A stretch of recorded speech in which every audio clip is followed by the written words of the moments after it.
like us to maybe skill? No, thank you.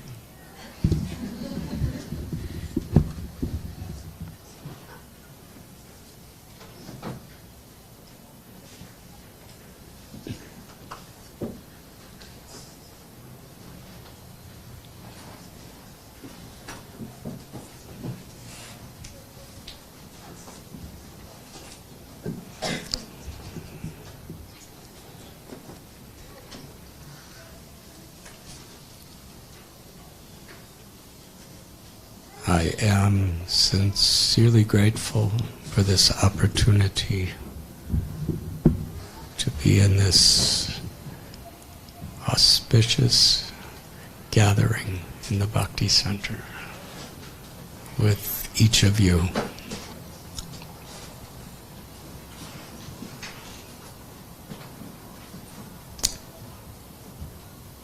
As I was chanting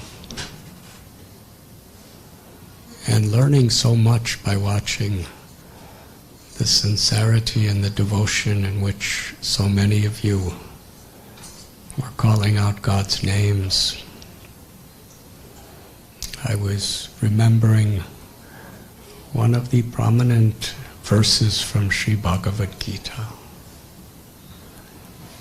Tesham satata yuktanam bhajatam priti purvakam dadami buddhi yogam tam yena mamupayantate. This verse from the 10th chapter. Lord Krishna tells, for those who are constantly devoted and worship me with love, I give the understanding by which they could come to me. Krishna doesn't say for those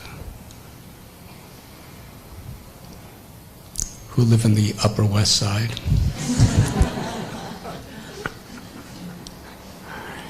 He doesn't speak anything about the country you're from, the race you're born in. He doesn't speak anything about one's educational qualifications, one's economic stratum of society. He doesn't even speak about our past, whether it's pious or impious, whether we're male or female.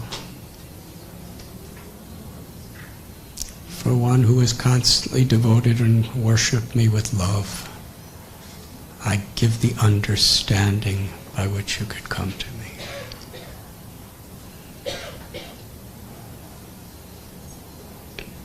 And in another verse in Bhagavad Gita, it is said, Ye yatamam prapadyate tamstataivam bhajamyam.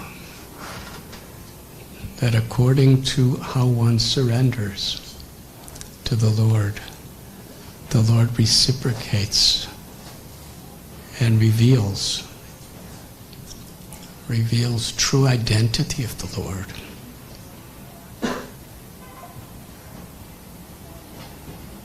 And in the context of bhakti,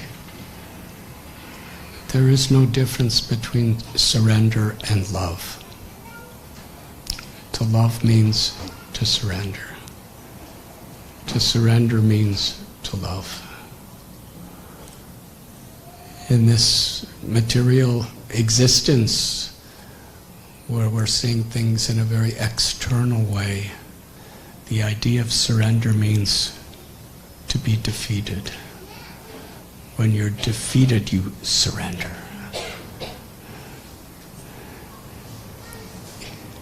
In a match or in a war,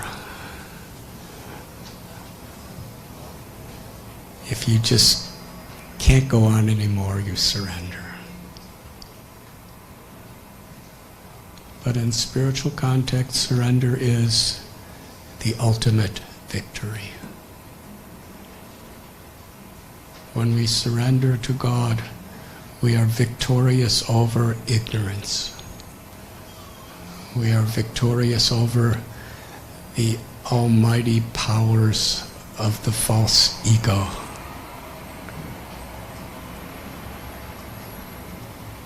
We're actually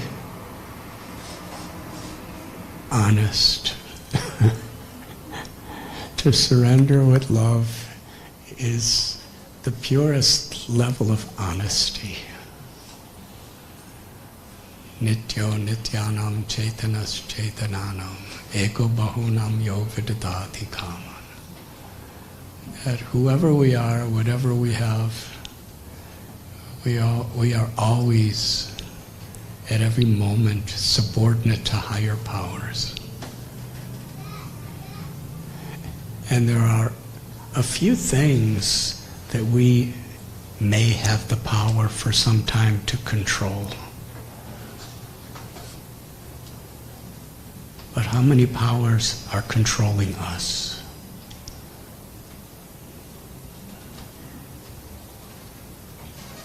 We need to breathe at every breath.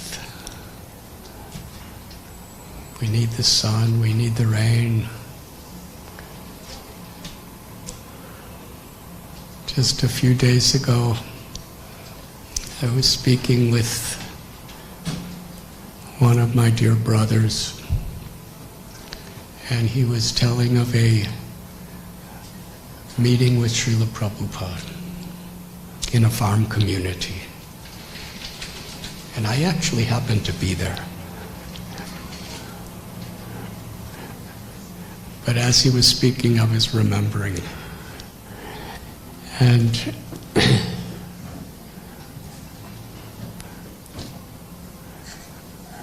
one simple devotee, he asked Srila Prabhupada that the farmers around here, they're so hardworking all the time. And when I try to tell them anything about Krishna or Bhagavad Gita or religion, they always give the same answer. That I just don't have time for these things. There's so many expectations and pressures just to make ends meet. I don't have time. He said, what should I tell them? So Srila Prabhupada turned to one very great scholar who was Sannyasi Swami, who happened to be there in the group, and said, what is the answer?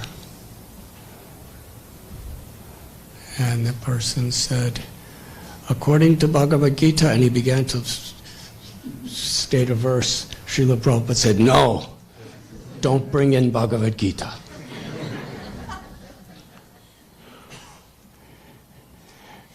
And then he asked another person who was like the president of a big project, very learned scholar.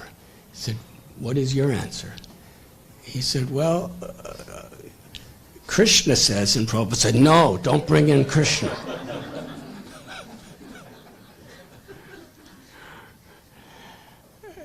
And then he asked somebody else. And they were, just conventional, the way devotees, trying to quote scriptures and trying to quote authorities. And Srila Prabhupada said, no. And then everybody, I remember everyone was really afraid Srila Prabhupada would ask them.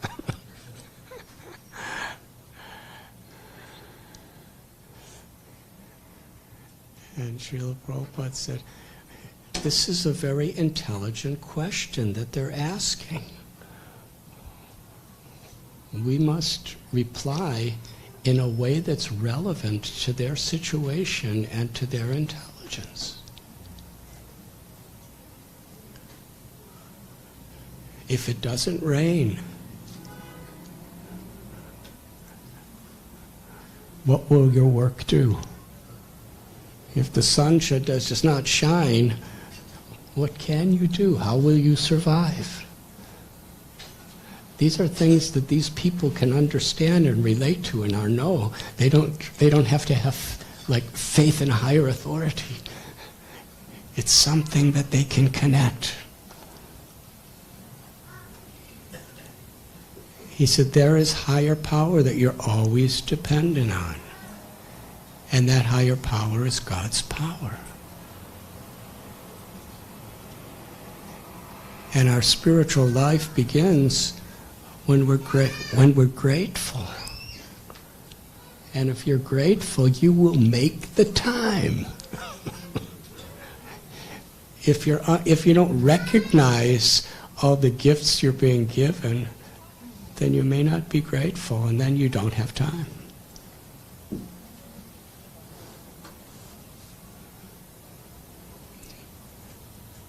So this was a powerful example. Of course, Srila Prabhupada's always quoting Bhagavad Gita. Practically everything he says, he supports with Bhagavad Gita, Srimad Bhagavatam, Bhagavad Brahma Samhita, Upanishads, and various other scriptures and authorities. Because God reveals the truth when the Lord descends to this world.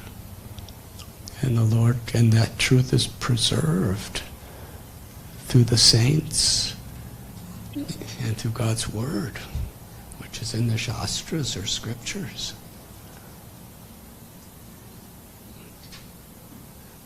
But unless we present it in a way that is relevant to the needs of the people, then do we really care about them?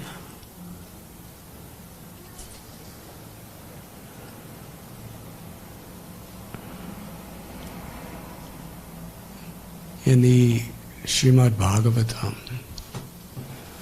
there is a beautiful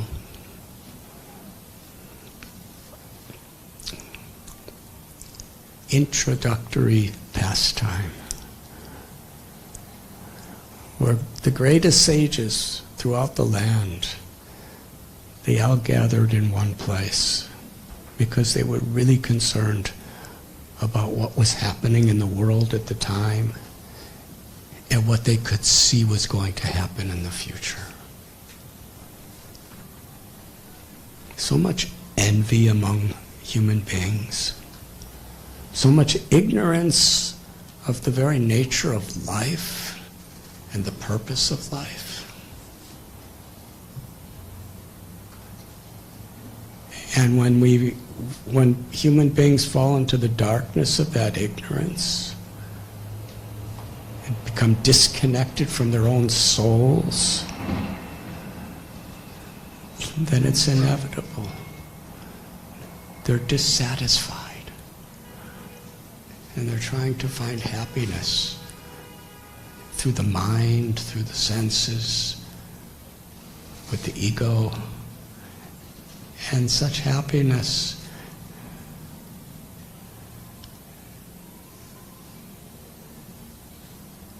is like a trap.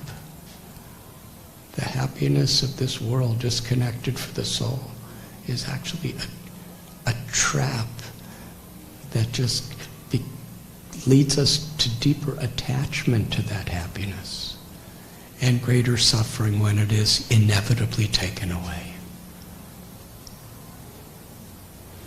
And frustration when even if the thing is not taken away, the feeling of happiness just wanes and becomes quite meaningless.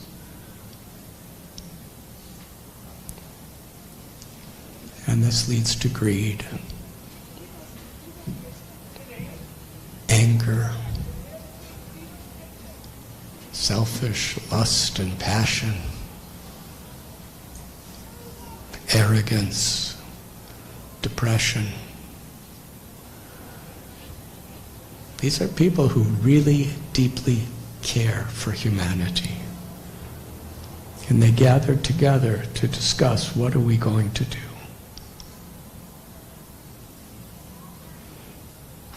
Now today there used to be a League of Nations, now there's United Nations.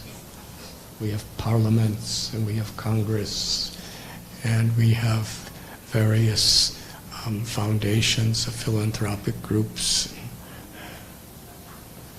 political leaders coming together for different summits to discuss the problems of the world.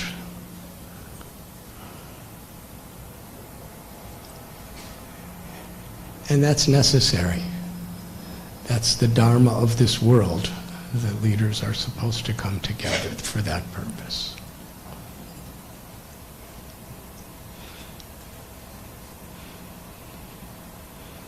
But the sages who gathered in this forest called Naimisharanya, they really cared. They weren't concerned with votes. They weren't concerned with their jobs or positions. They were concerned for the quality of life of humanity. So much exploitation, pollution, conflict. Why? How?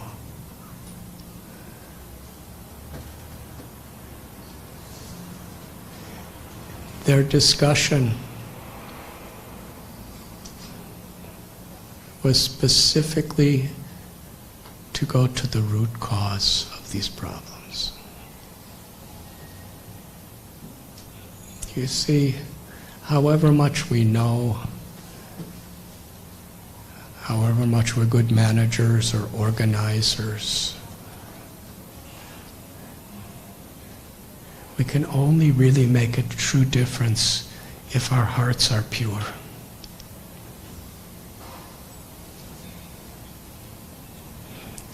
And Srila Prabhupada would cite from all of the great acharyas or the great saints that the very essential purpose of life is to be purified.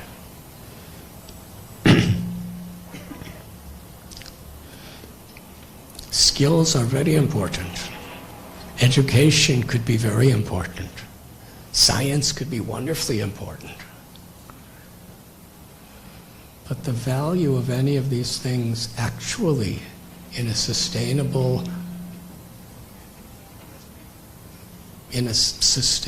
way that actually will benefit the quality of life is totally dependent on how pure the person or persons are who have those skills or that education.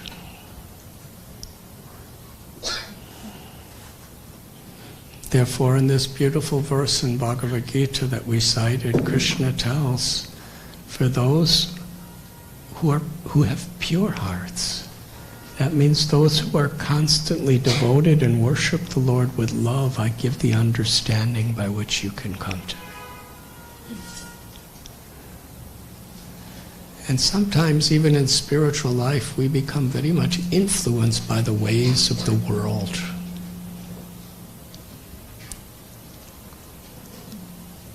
Where we think these external accomplishments will bring me closer to God or help others become closer to God.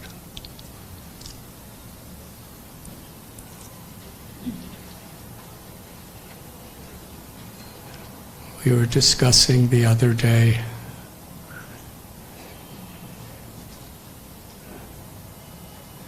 the first public kirtan Lord Chaitanya ever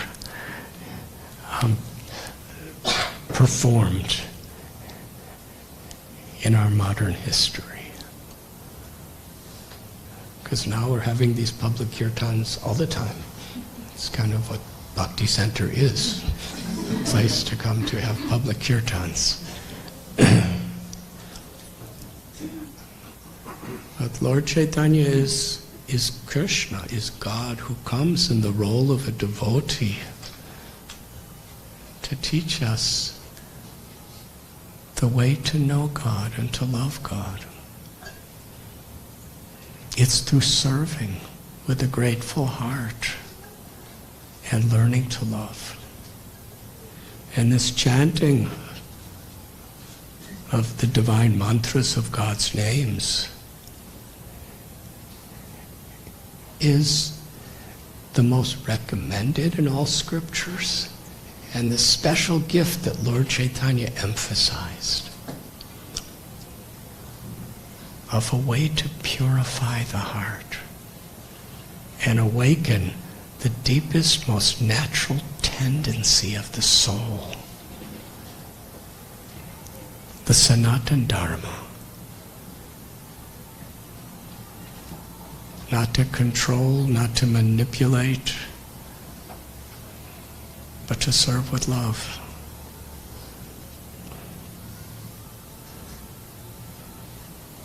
Not that we just want to know God. In fact, Srila Prabhupada would quote his guru often and say, do not try to see God, but serve God in such a way that God is pleased to see you. Samsudhya Haritoshanam. When Krishna is pleased, according to how Krishna is pleased, Krishna reveals himself. And that's the only actual way to know. To know is to love. And to love is to know. So when Lord Chaitanya first began his kirtan, it was only with the most pure-hearted, intimate, loving, saintly people who were actually all descended from the spiritual world to join in his pastimes. There was a house called Srivas Angam.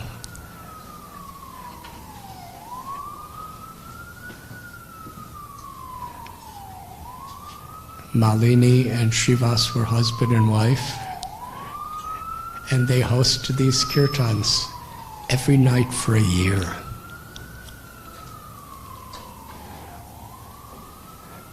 Lord Chaitanya would actually have kirtan with only these very close devotees because they could really communicate with one another on the highest level when they were chanting. Because this chanting is not just a musical performance. It's in the most intimate, comprehensive way, being in the presence of the Lord. Tatra tishtame narada yatra gayanti madbhakta. Krishna told, you will not find me in the spiritual world. You will find me wherever my devotees are gathered together to sincerely chant my names.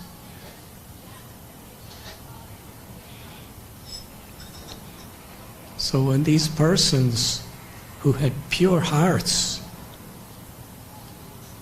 who were on the spiritual level beyond the ego, were chanting with love, they were exchanging the love of God in their hearts with one another. Can you imagine what those kirtans were like?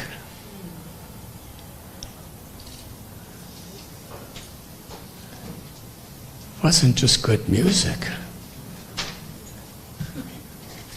It was an eternal ananda or joy that they were awakening in each other's souls. It was complete happiness that was ever increasing.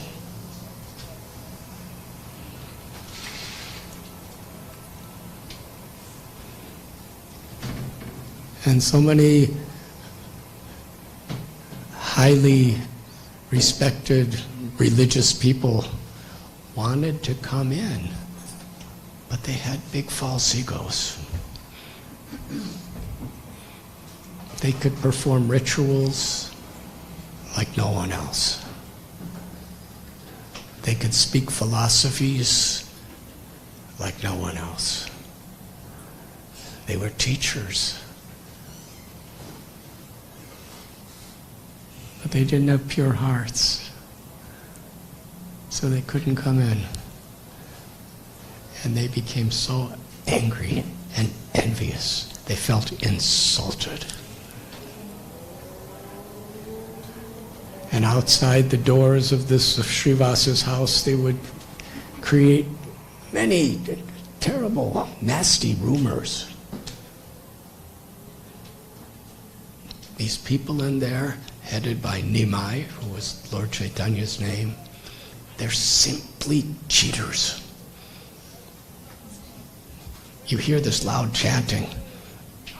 They're trying to sound like they're saintly, but actually, and then they would make up all these horrible, immoral, despicable things that were going on inside. We know, we have seen, we understand, we will expose them. They were spreading these very, very mean, cruel rumors. And they didn't even have social media. But still the word spread.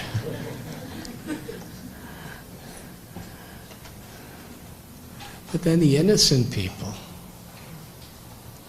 they wanted so bad to be in there, but they understood we're not qualified.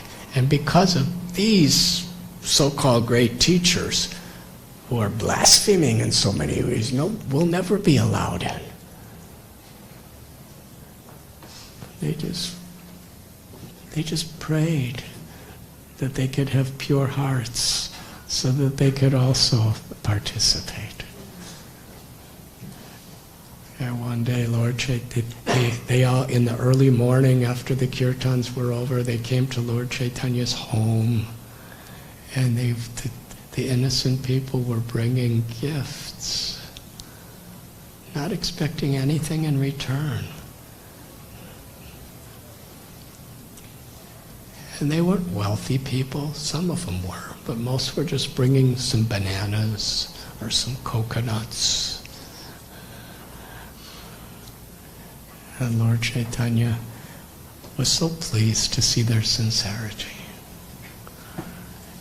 Tesham satata yuktanam bhajatam priti purvatakam.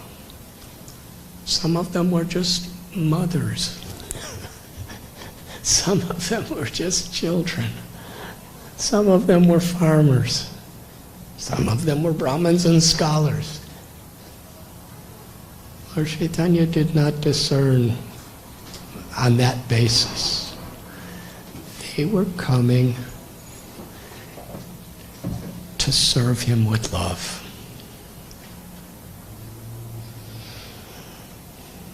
And therefore Lord Chaitanya reciprocated by telling them how they can understand him in truth.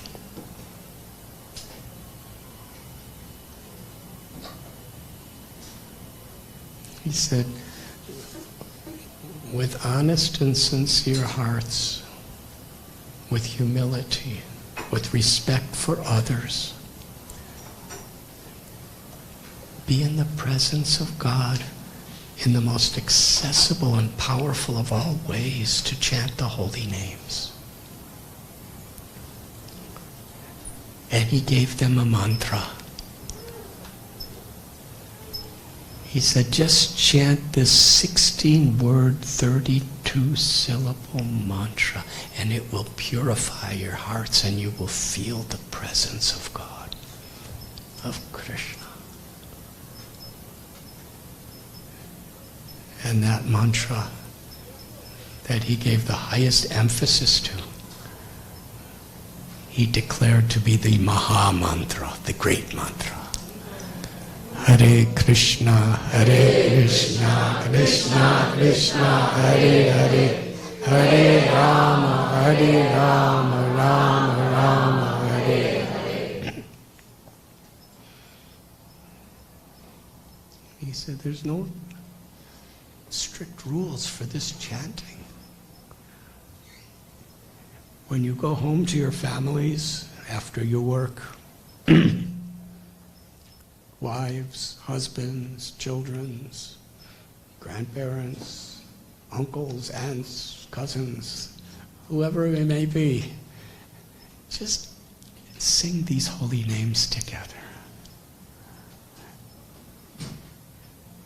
He said you could clap your hands.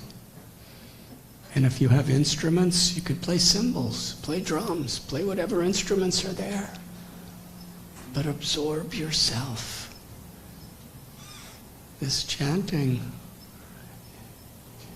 it's a means by, from the very depth of our consciousness, our heart, we're offering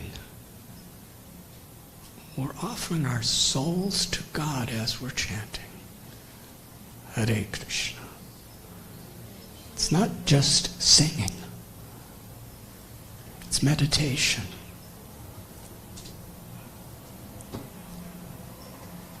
It's not just meditation. It's prayer. It's not just prayer. It's a way in which the subtlest element of our conscious being, our minds, our hearts, our senses, our ears, our tongue, we're harmonizing every aspect of our being as an offering to God as we're chanting Hare Krishna, Hare Krishna, Krishna Krishna, Hare Hare, Hare Rama, Hare Rama, Rama Rama, Hare Hare. We could do it everywhere, anywhere. He especially emphasized, do it with your family. And when you're at work, chant at work. You could chant silently. You could chant softly. You could chant loudly. But always remember God. Be in the presence of God. And be purified in the presence of God. And when you're walking, and you could remembering when you're eating, as far as possible, you could remembering when you're sleeping.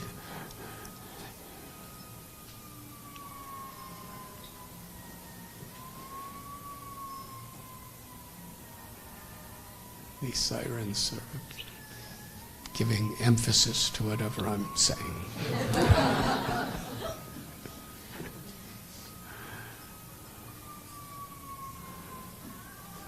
In other words, these sirens are telling us we shouldn't be complacent. Every moment there is urgency in this world.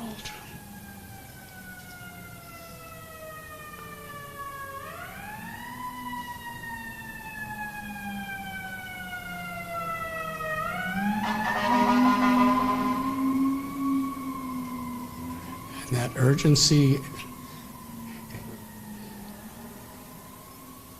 could come near us at any moment. But it's always there.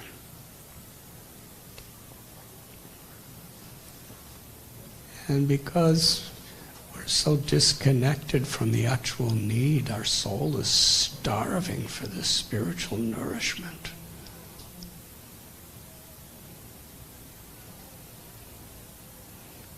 There's so much cruelty and karma in this world going on always because of this disconnection.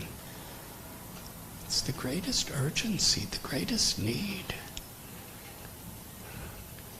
And we're complacent in the way we perform our spiritual activities because we just forget the urgency. And it's not that there's times that are urgent and times that are not. It's always. It's just sometimes we don't recognize it.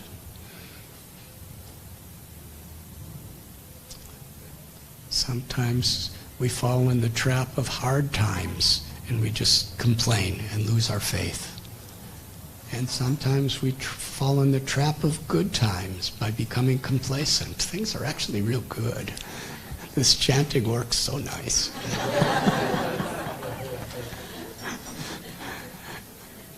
But the urgent coming into the presence of the Lord when we're chanting is where the soul finds true ecstasy. So, actually, just to because they loved Lord Chaitanya, they were doing it just to make him happy. But making him happy is part of Vijayate Shri Krishna Sankirtanam. It was the greatest benediction for their lives. And he was so caring. He would go out into the streets and shop to shop and by the riverside and wherever he saw individuals or families or friends singing the holy names. Nimai, Lord Chaitanya, he would cry. He would have tears of love in their eyes. He would place garlands around these people. He would embrace them. Sometimes he'd bow to them just to show his gratitude.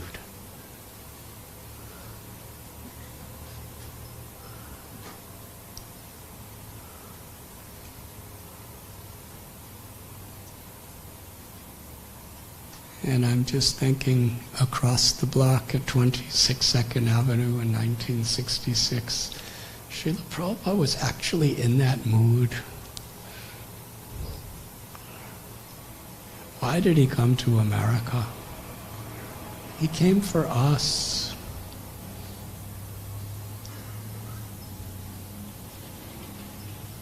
He was living in Vrindavan,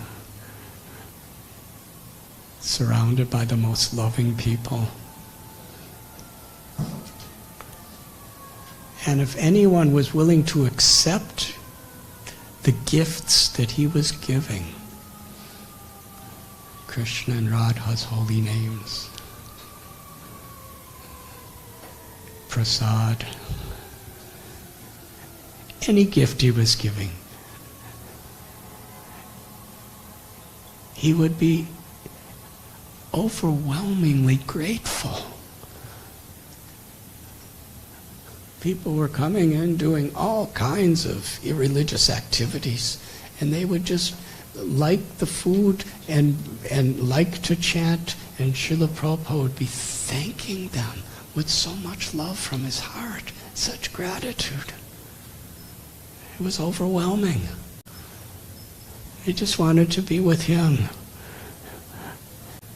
And he was giving them the means by which they could become pure and serve the Lord with love.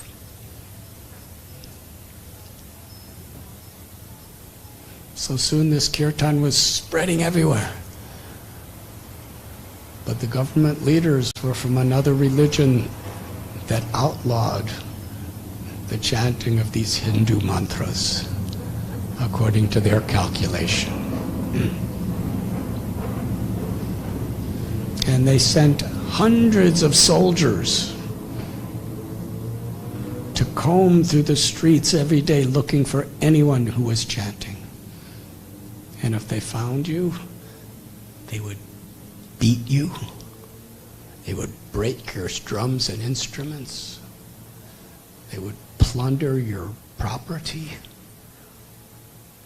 and threaten to kill people and imprison them. So the people came to Lord Chaitanya, crying, "What should we do? We have decided to go somewhere else. We don't want to stop this kirtan, but we can't do it here anymore." And Nimai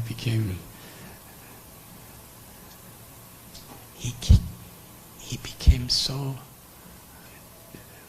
thunderous.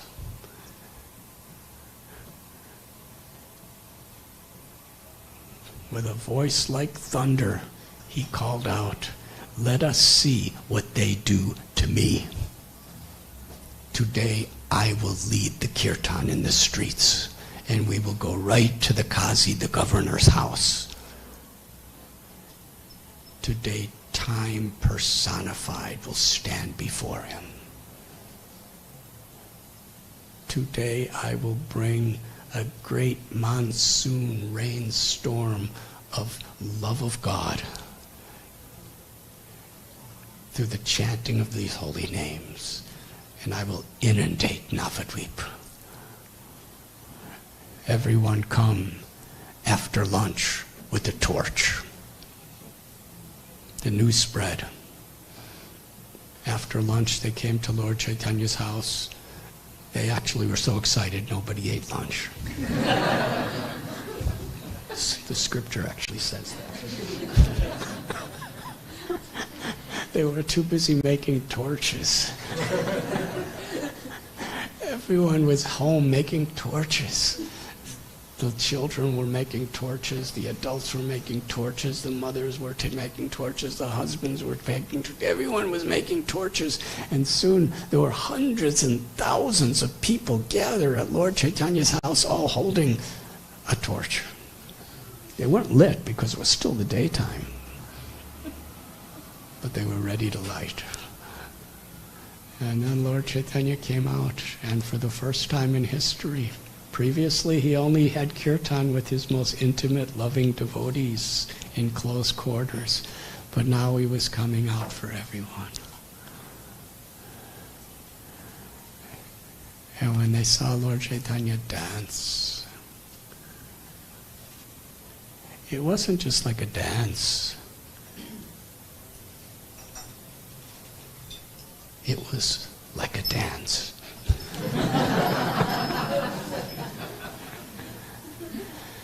Because his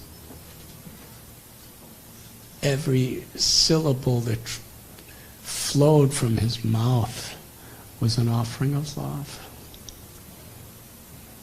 Every movement and gesture of his body was an offering of love. It wasn't like to show off. It wasn't to get good exercise. It was an offering of pure, unmotivated love. And the tears that were pouring from his eyes as he was chanting and dancing, out of all those large numbers of people, every single person could constantly see him dancing and singing. That was the Lord's inconceivable mercy upon them. And they went throughout the whole day, throughout the streets. And when night came, Lord Chaitanya just gave one indication, and hundreds and hundreds and thousands of people at the exact moment, they all lit their torches. And it lit up the sky, seemed to be lighting up the world.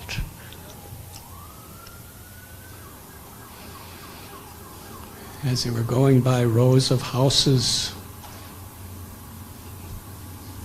the families were so attracted, they just left their houses and joined the kirtan. And nobody closed their doors. Now, like everywhere else in the world, there are thieves, individual thieves, bands of thieves. And the thieves were thinking, this is the prime benediction. Every single person has left their house, left their doors open. We could just go in and take anything we want and take our time. They didn't have security alarms in those days. They started running to the rich people's houses and everybody else's houses to plunder everything. But then they heard the chanting. And they forgot they were thieves. The holy name awakened this pure love in their hearts and attracted them. It's not that they instantly had love, but they were attracted to seek out that love. They had the purity to understand this is the real wealth. This is the real treasure nothing else. So they ran and joined the kirtan. And as far as we know, not a single paisa or penny was stolen from any house that day, because everyone was happy. Param dristvani vartate. How much are people fighting over fame? Who gets more credit? Or land? Who controls the resources of land? Or who has more power? This competition is all symptoms of a disease. The symptom of the disease where we're simply unsatisfied because we're disconnected from our own soul. We want to exploit, we want to rule over because we're being ruled over by illusion.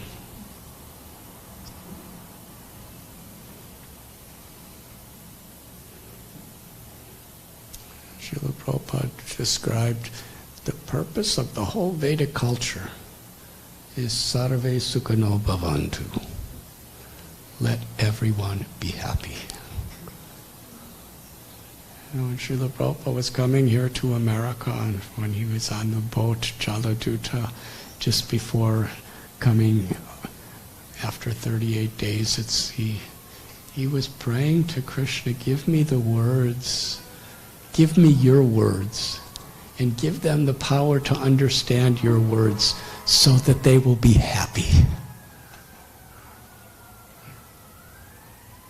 Actually, the real solution to the problems of the world is real simple.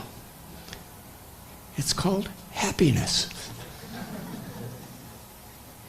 There's so many problems because people are not really happy. Or they're looking for happiness where there's no real happiness. And it begins because we forget who we are. If I'm the eternal soul just living in this body and mind, then what makes the soul happy?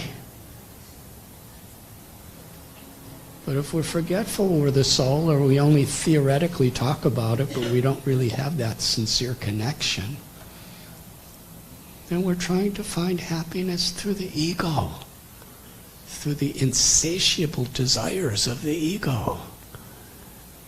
And therefore, so much suspicion, so much antagonism, so much conflict. Sarve sukhino bhavantu. Let all beings be happy. But actual happiness, ananda. The real happiness of the soul is only possible when we serve the Supreme Soul with love and devotion. There's actually no other happiness. And in that happiness we understand that Krishna is in everyone's heart. So we have deep respect, concern, and compassion for every being. Not only just the people that come to our temple, but all people. And not only all human people. Wherever there's a soul. As our love is purified, our love expands to include everyone. We see God's presence in the trees and in the plants, and in the dogs and the cats and the birds and the cows and the goats. We see life is sacred. That's happiness. In giving happiness, we receive happiness.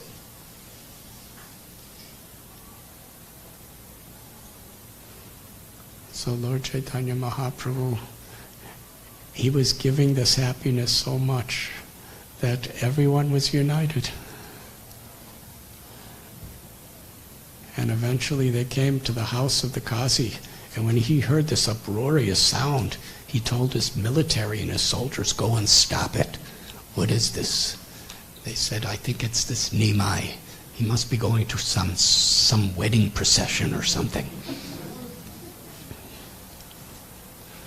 And the soldiers went out, and when they saw the size of the crowds, and everyone holding a blazing torch,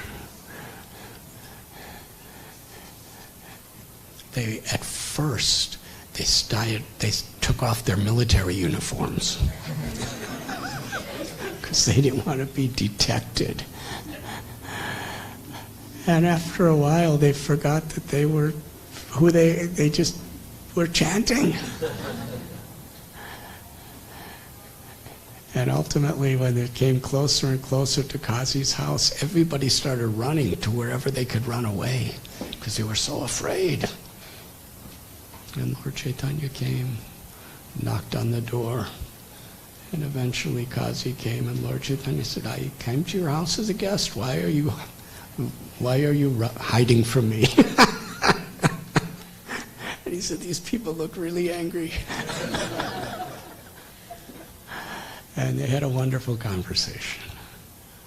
And in this beautiful conversation, part of it, it's very deeply philosophical because this Qazi was actually very scholarly and philosophically. But Lord Chaitanya was talking about compassion to all beings. And interestingly, Lord Chaitanya didn't ask him to change his religion.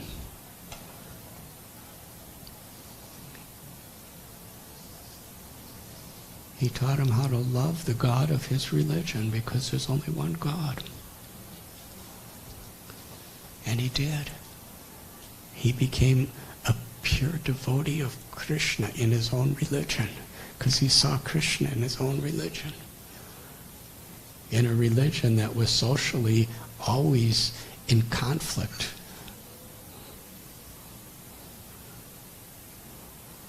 with the Vedic school of thought.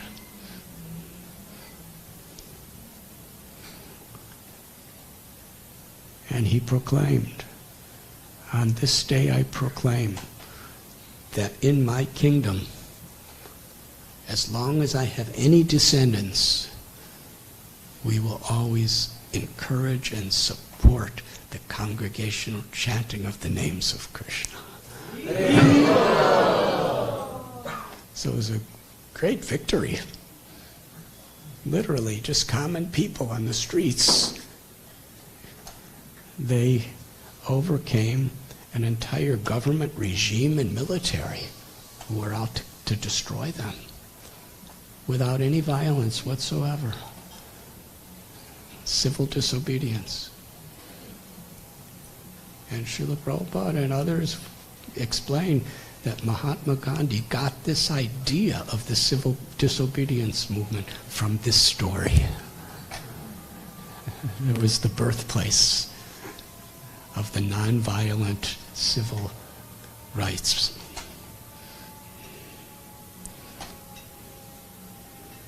And we see inspired by Mahatma Gandhi was Martin Luther King and Nelson Mandela. And it all began in this kirtan party 500 years ago in Navadvip.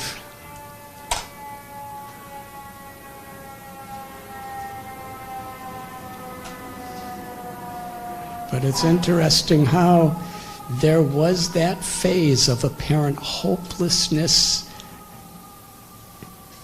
and profound danger and crisis. It didn't come without that.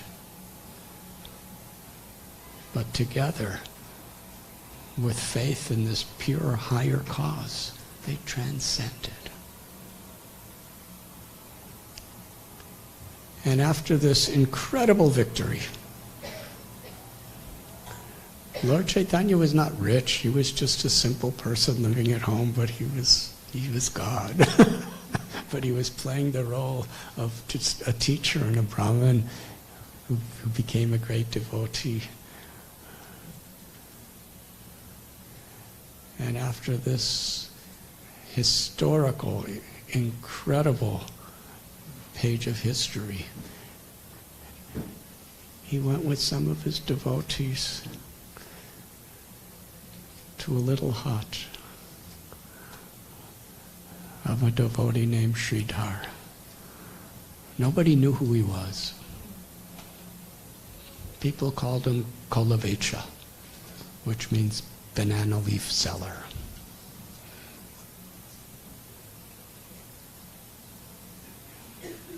He was just a very unknown, simple man. He lived in great poverty. He had a little one-room straw hut. No attached bathrooms. Bathroom was the field. No kitchen. Just one little hut made of straw, small room, dirt floor. He had no furniture. He only had a set of clothes that was so old, it had so many holes in it. He didn't have needle and thread. He just tied knots to close the rips. And he was very thin from lack of food. But he was always happy. He was the happiest person. Didn't want wealth, didn't want fame, didn't want influence. He just loved Krishna. And Lord Chaitanya wanted to show the world what real wealth is. So after leading hundreds and hundreds and thousands of people and overcoming the whole armies and everybody and getting everyone to surrender to his spirit of devotion, he brought them to Sridhar's house in a little banana field. And outside the house, there was a really old iron water container. Perhaps this big. And it was so dented and discolored.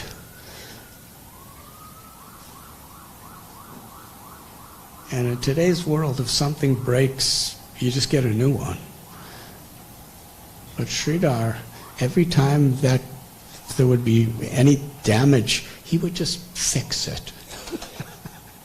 It was so old, and it was so beaten up, and it was so useless. The scripture actually declares this. Even the most desperate thief would not even look at it. It's totally useless. But it had water in it. And it wasn't water for cooking. It was like water for cleaning and all other things. And it was outside the house, the hut. Nimai saw that. And he went and picked up that vessel of water and drank it.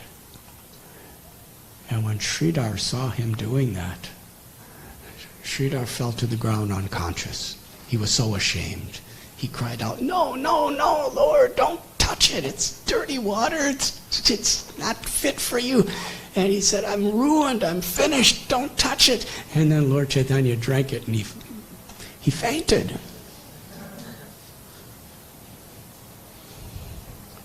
That pot was seriously useless. And when Lord Chaitanya drank it, tears were pouring from both of his eyes like the river Ganges. And his limbs were trembling in ecstasy. And Lord Chaitanya, with a choked voice, he said, "Today, for the first time, I am feeling true love for Krishna because I have drunk the water from Sridhar's pot. And when he said that, everyone started falling on the ground and fainting and crying. It was inconceivable. The eternal Lord of the goddess of fortune is praising such simplicity.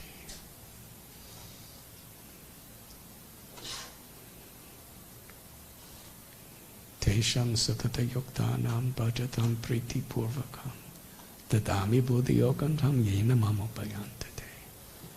For one who is constantly devoted and worship with me with love, I give the understanding by which you could come to me.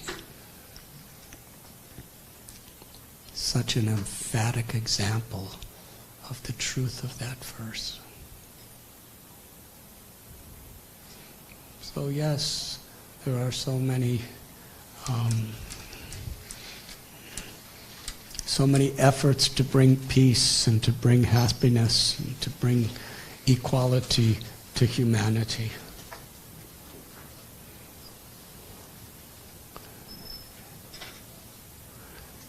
But without purity of hearts, we're not actually reaching the real cause. And we cannot really provide real solutions. The sages of Naimisharanya, they met with this idea. And what was their conclusion? Savai pungsang paro dharmo yato bhaktir dhokshaje ahoitakiya pratihataya yatma suprasidati.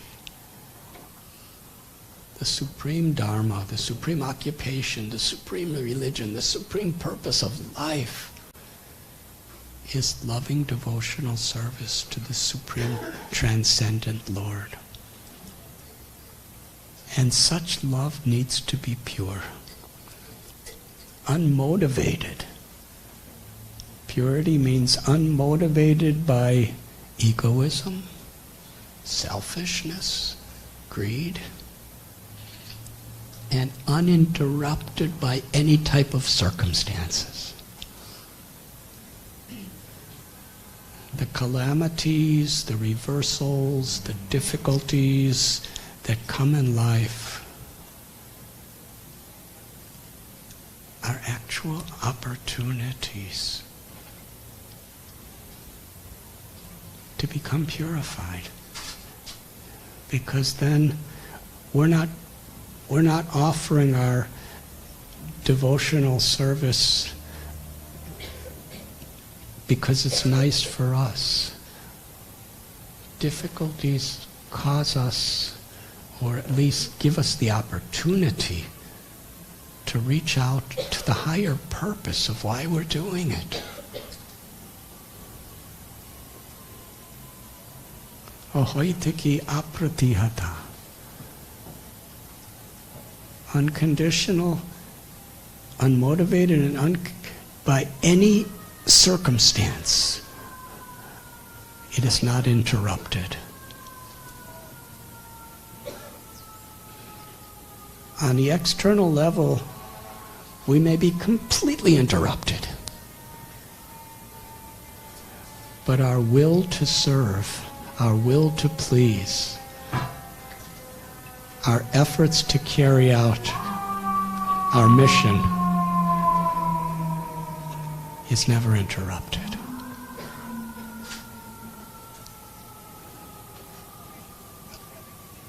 And this is at the very heart of all true dharma. Lord Jesus, when he was betrayed, he was tortured, and he was crucified, he just kept giving love of God and forgiving. Nothing could interrupt him. And we find that every truly saintly person and compassionate person throughout history of all true spiritual paths, they all go through these crises. We just explained this kirtan. These people were being mugged and brutally beaten, but they kept going. It was uninterrupted. And we were introduced by Sri Prahlad Das.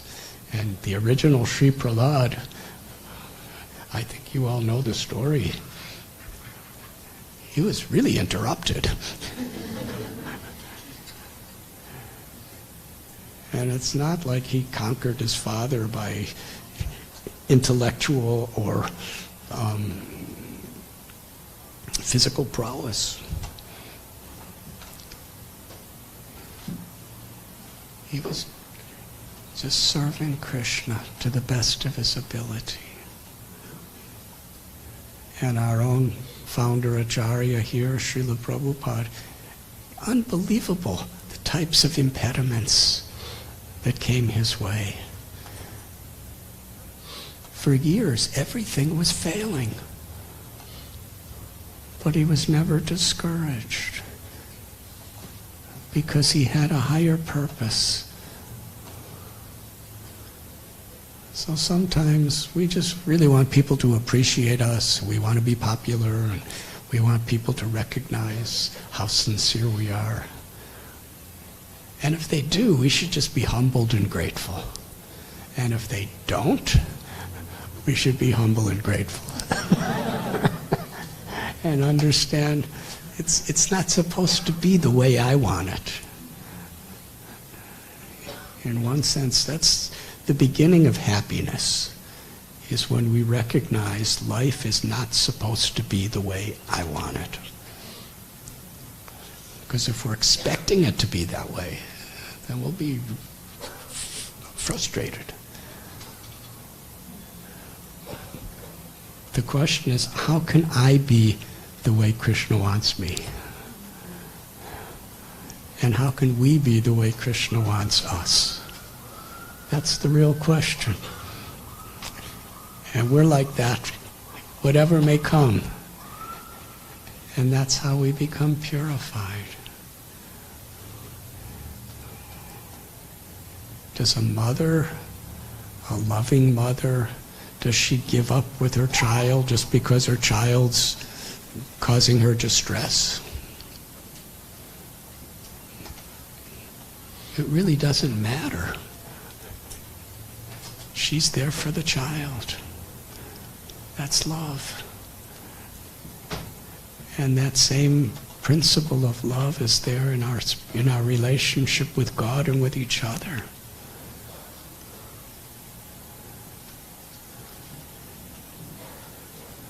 So Krishna will give the understanding by which we could love him and serve him.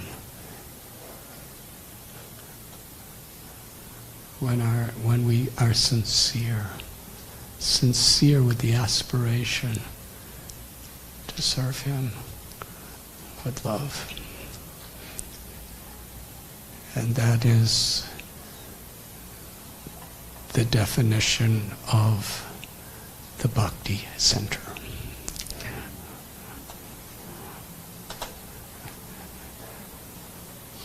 It's a center where things may or may not be the way we like, because the Bhakti Center, believe me, has gone through a lot over the years. And a lot of heartbreaks and a lot of joys, a lot of successes and a lot of apparent failures.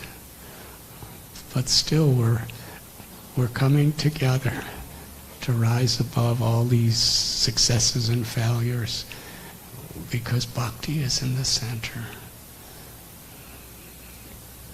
To serve Krishna with love and to learn to come together, to transcend the influences of this world as we chant Krishna's holy names and serve. And our motivation, our aspiration, and our prayer is we could actually influence the world by helping to come to the root of life itself, love of God beyond sectarian concepts. And that's what we stand for. And sometimes it's easy, and sometimes it's not easy, but that doesn't matter. Because the value and the beauty of what we're being entrusted with to share with each other is so special. And you are all so special. And I thank you very much. Hare Krishna.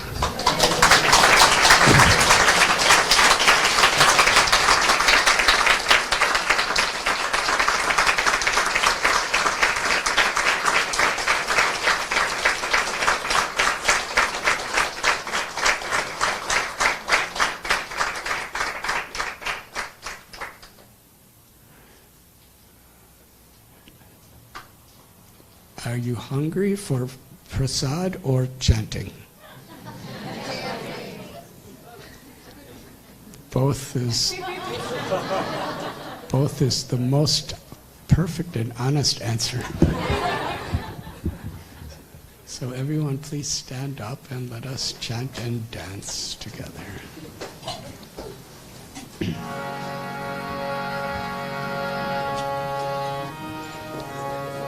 Shri Krishna Chaitanya Prabhu Nityananda Shri Advaita Gadadhar Shri Vasadi Gaur Bhakta Vrindavan.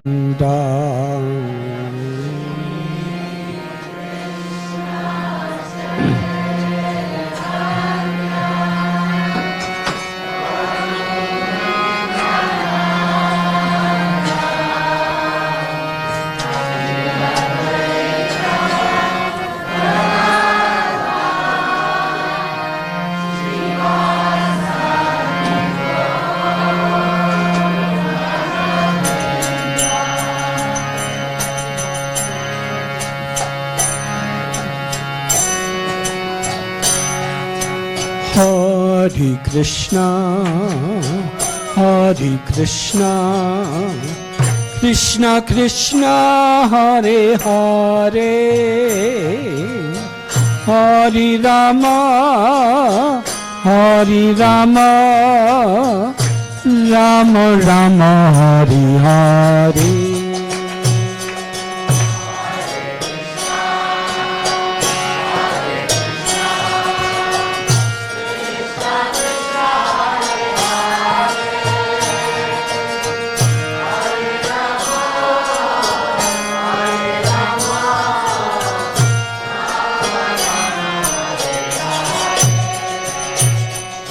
Hare Krishna, Hare Krishna, Krishna Krishna, Hare Hare,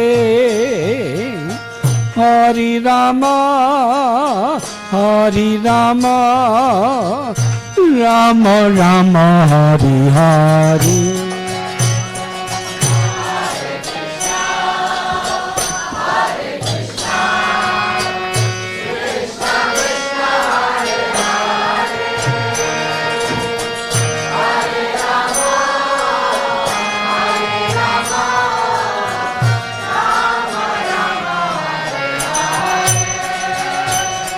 Hare Krishna, Hare Krishna, Krishna Krishna, Hare Hare, Hare Rama, Hare Rama, Rama Rama, Hare Hare.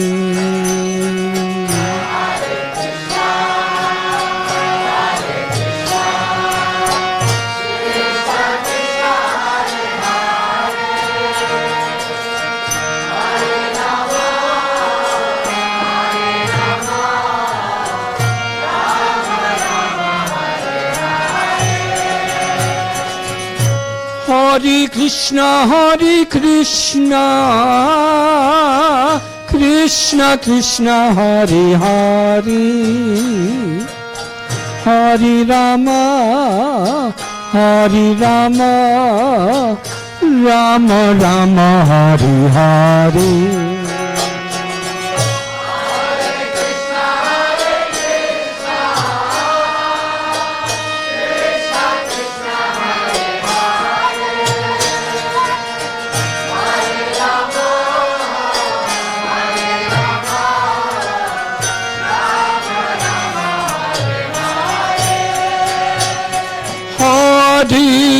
Hare Krishna, Krishna Krishna, Hare Hare, Hare Rama, Hare Rama, Rama Rama, Hare Hare.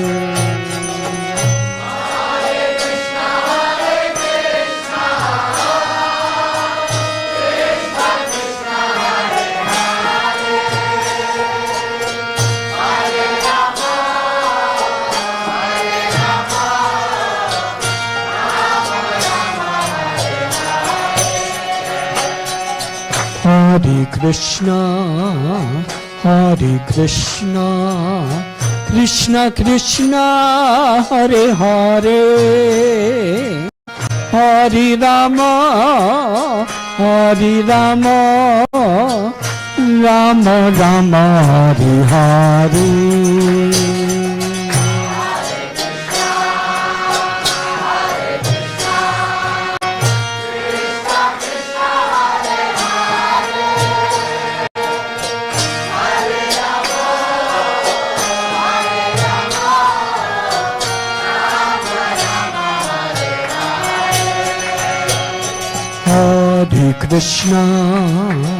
Hare Krishna, Krishna Krishna, Hare Hare, Hare Rama, Hare Rama, Rama Rama, Hare Hare.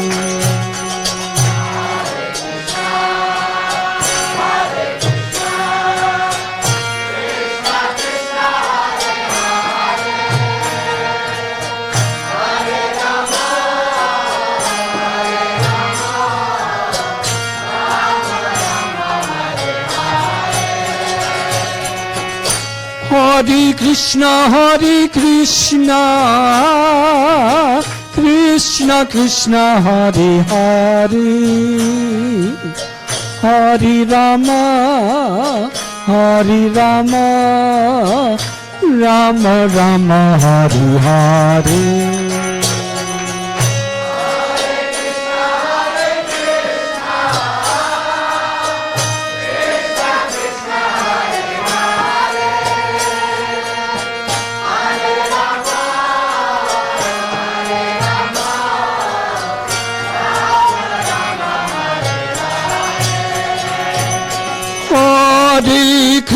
Hare Krishna, Krishna Krishna, Hare Hare, Hare Rama, Hare Rama, Rama Rama, Hare Hare.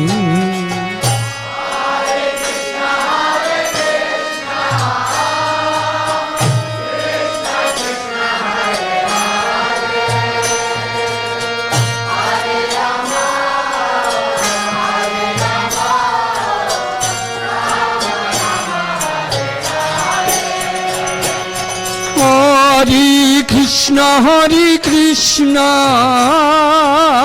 Krishna Krishna, Hare Hare,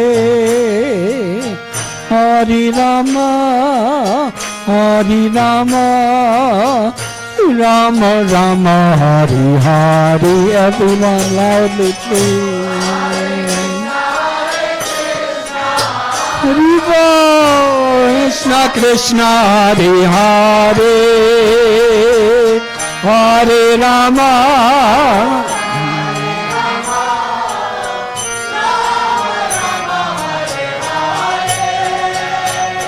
Hare Krishna, Krishna Krishna, Hare Hare,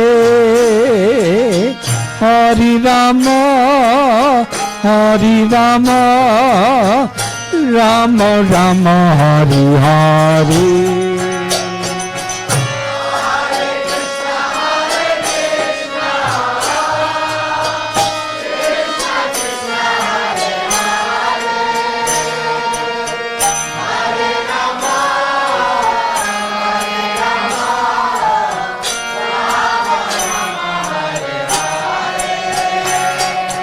Hare Krishna, Hare Krishna, Krishna Krishna, Hare Hare, Hare Rama, Hare Rama, Rama Rama, Hare Hare.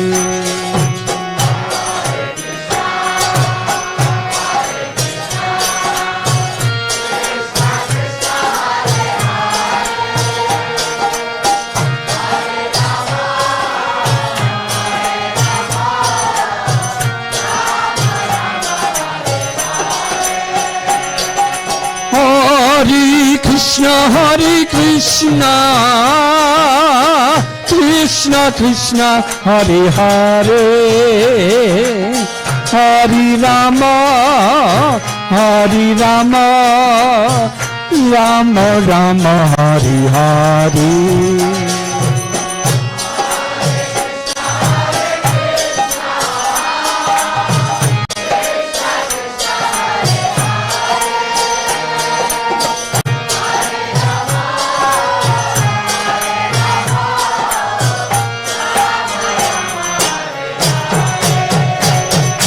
Hare Krishna, Hare Krishna, Krishna Krishna, Hare Hare, Hare Rama, Hare Rama, Rama Rama, Hare Hare.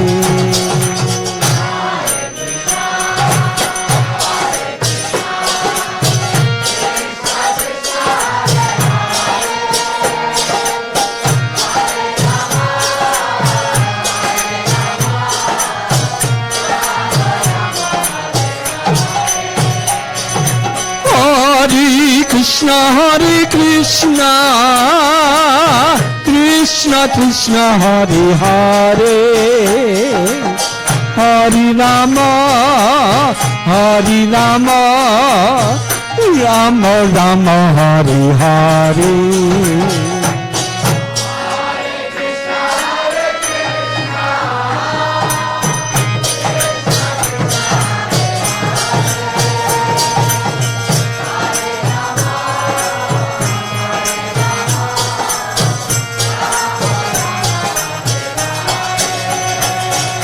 Hare Krishna, Hare Krishna, Krishna Krishna, Hare Hare, Hare Rama, Hare Rama, Rama Rama, Hare Hare.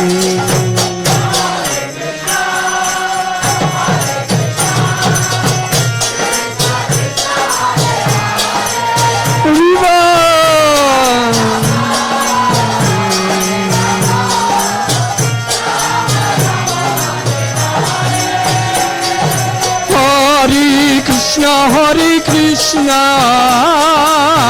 Krishna Krishna, Hare Hare, Hare Rama, Hare Rama, Rama Rama, Hare Hare.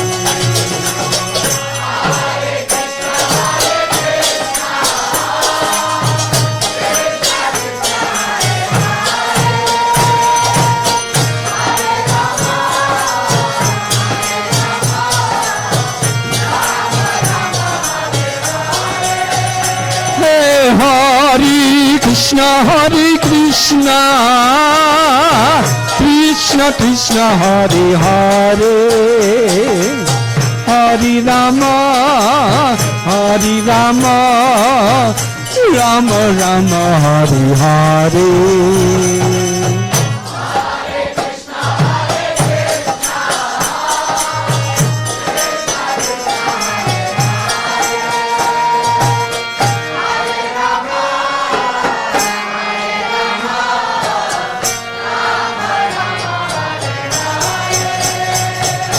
Hare Krishna,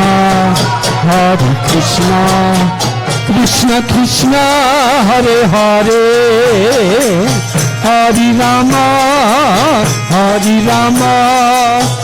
Rama Rama, Hare Hare.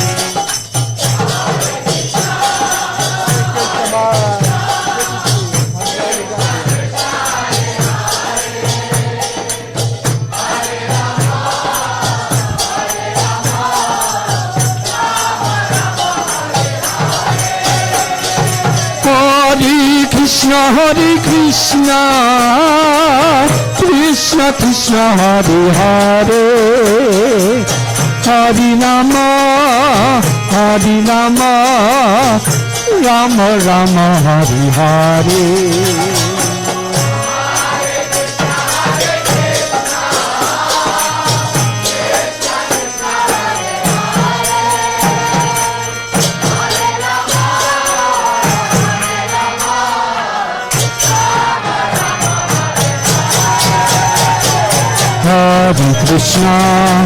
Hare Krishna, Krishna Krishna, Hare Hare, Hare Rama,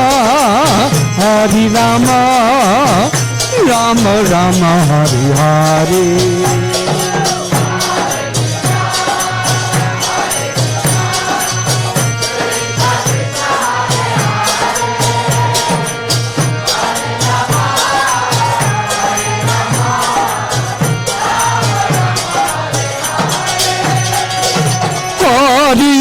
Hare Krishna, Krishna Krishna, Hare Hare, Hare Rama,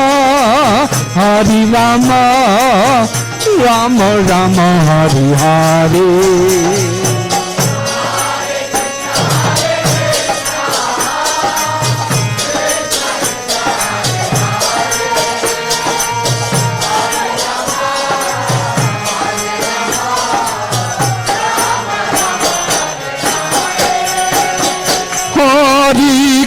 Hare Krishna, Krishna Krishna, Hare Hare,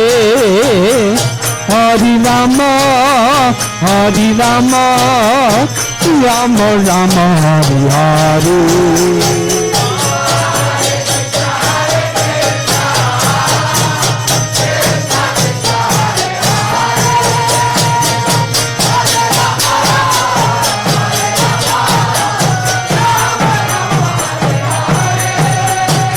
Hare Krishna, Krishna Krishna, Hare Hare, Hare Rama, Rama Rama, Hare Hare.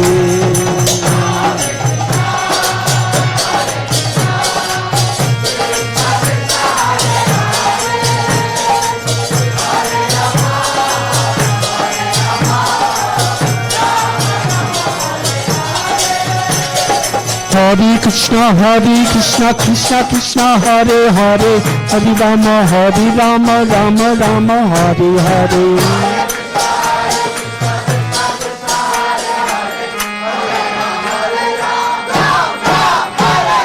Hare Krishna, Krishna Krishna, Hare Hare, Hare Rama, Rama Rama, Hare Hare.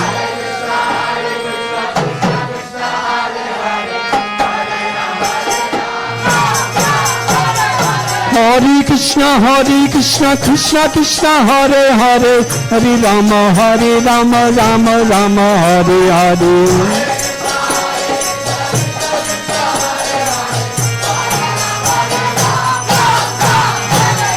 Hare Krishna, Krishna Krishna, Hare Hare, Hare Rama, Rama Rama, Hare Hare.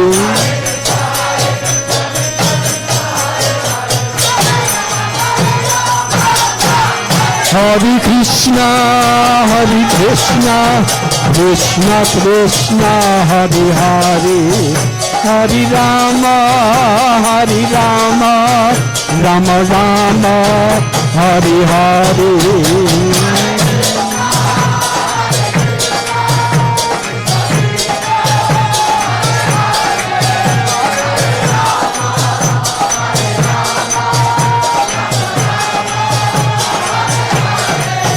Hare Krishna,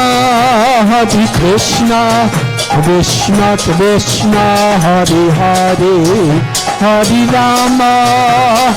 Rama, Rama Rama, Hare Hare.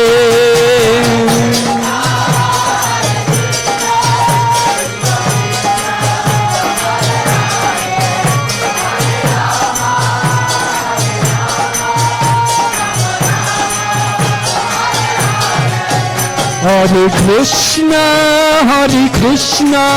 Krishna Krishna, Hare Hare, Hare Rama, Rama Rama, Hare Hare.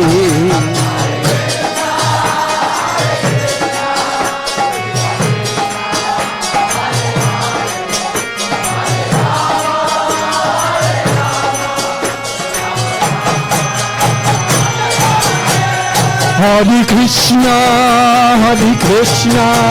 Krishna Krishna, Hare Hare, Hare Rama, Rama Rama, Hare Hare.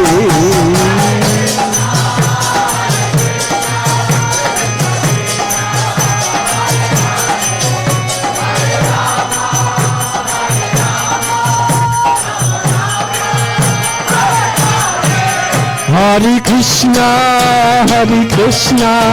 Krishna Krishna, Hare Hare, Hare Rama, Rama Rama, Hare Hare.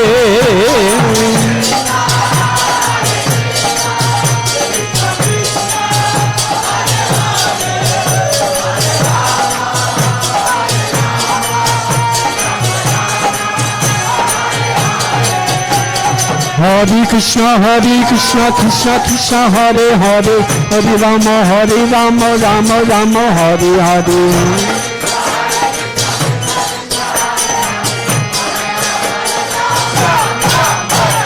Ram Ram, Hare Hare. Hare Krishna, Krishna Krishna, Hare Hare, Hare Rama, Rama Rama, Hare Hare.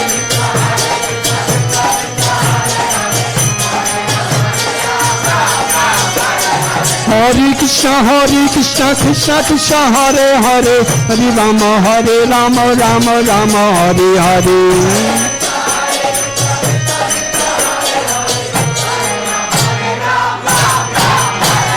Hare Krishna, Krishna Hare Hare, Hare Rama, Rama Rama, Hare Hare.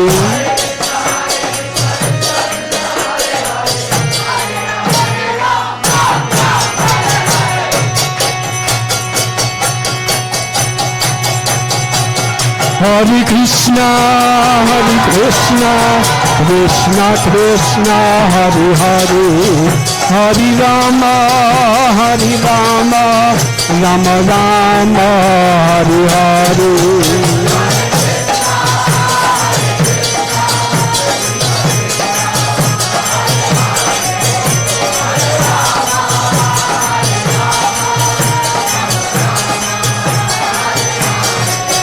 Hare Krishna,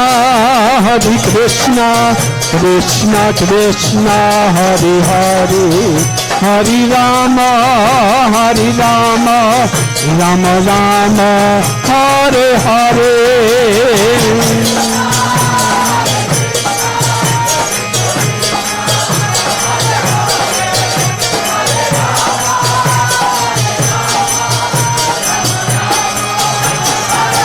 Jai Jai Prabhupada, Prabhupada.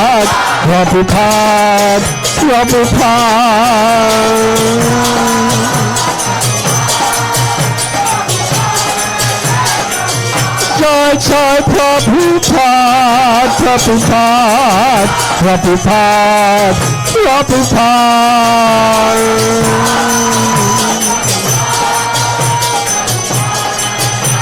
Nitai Gaur Hari Bol, Hari Bol, Hari Bol, Hari Bol.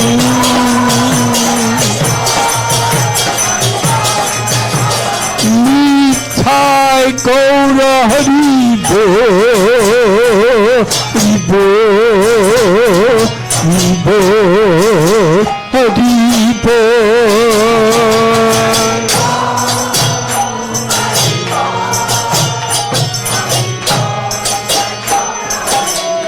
Gaura Premanandi.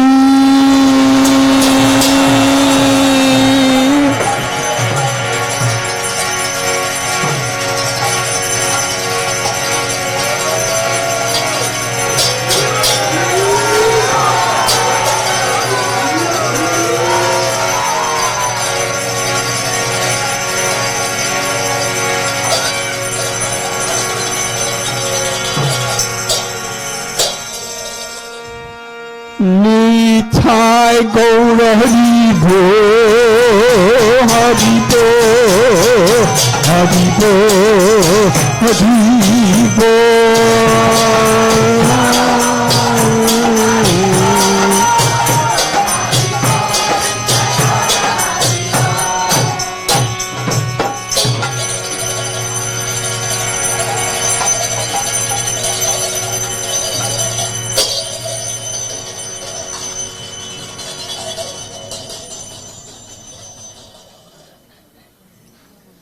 Shri Shri Radha Murlidhar Ki Jai. Shri Harinam Sankirtan Ki Jai. Srila Prabhupada Ki Jai. Ananti Koti Vaishnava Vrinda Ki Jai. Vansha Kalpatarubhyascha Kripa Sindhubhya Eva Cha Patitanam Bhavanibhyo Vaishnavebhyo Namo. Thank you very much.